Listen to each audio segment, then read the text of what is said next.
നമസ്കാരം. Raf talks ഫുട്ബോളിലേക്ക് ഏവർക്കും സ്വാഗതം. ദീർഘകാലം മാഞ്ചസ്റ്റർ സിറ്റിക്ക് വേണ്ടി കളിച്ചിട്ടുള്ള അർജന്റീൻ സൂപ്പർ താരമാണ് സെർജിയോ അഗ്യൂറോ.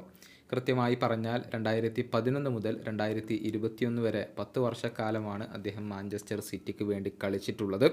പിന്നീട് സ്പാനിഷ് ക്ലബ്ബായ FC ബാഴ്സലോണയിലേക്ക് അദ്ദേഹം എത്തുകയായിരുന്നു. എന്നാൽ വിരലിൽ എണ്ണാവുന്ന മത്സരങ്ങൾ മാത്രമാണ് ബാഴ്സയ്ക്ക് വേണ്ടി അദ്ദേഹത്തിന് കളിക്കാൻ കഴിഞ്ഞിട്ടുള്ളത്. പിന്നീട് അദ്ദേഹത്തിന് ഉടൻ തന്നെ വിരമിക്കേണ്ടി വരികയായിരുന്നു.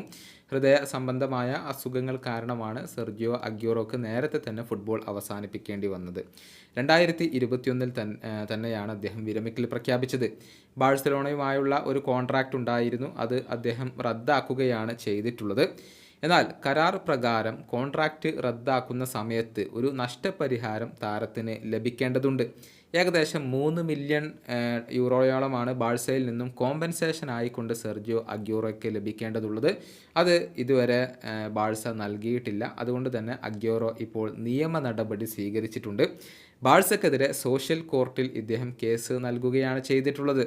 പ്രമുഖ സ്പാനിഷ് മാധ്യമമായ മുണ്ടോ ഡിപ്പോർട്ടീവോ ഇക്കാര്യം റിപ്പോർട്ട് ചെയ്തിട്ടുണ്ട്.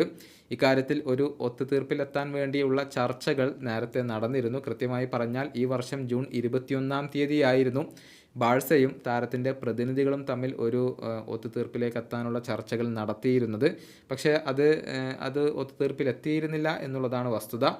ഏതായാലും ഈ കേസിൽ എന്ത് പുരോഗതി ഉണ്ടാകും എന്നുള്ളതൊക്കെ കാത്തിരുന്നു കാണേണ്ട കാര്യമാണ്. നിലവിൽ മറ്റു പല മേഖലകളിലും സജീവമായി പ്രവർത്തിക്കുന്ന ഒരു വ്യക്തിയാണ് സെർജിയോ അഗ്യൂറോ. സോഷ്യൽ മീഡിയയിൽ സ്ട്രീമിങ്ങിലൊക്കെ അദ്ദേഹം ഇപ്പോൾ വളരെ ആക്റ്റീവായി കൊണ്ട് നിലകൊള്ളുന്നുണ്ട് എന്നുള്ളതാണ്. ഏതായാലും സമീപകാലത്ത് ഗുരുതര സാമ്പത്തിക പ്രതിസന്ധി അനുഭവിച്ചിരുന്ന FC ബാഴ്സലോണ ഇപ്പോൾ പതിയെ അതിൽ നിന്നും കരകയറി വരുന്നുണ്ട്. ഈ വീഡിയോയുടെ അവസാനിപ്പിക്കുന്നു. ഫുട്ബോൾ ലോകത്തെ കൂടുതൽ വിശേഷങ്ങളുമായി റാഫ് ടോക്സ് കണ്ടുമെത്താം.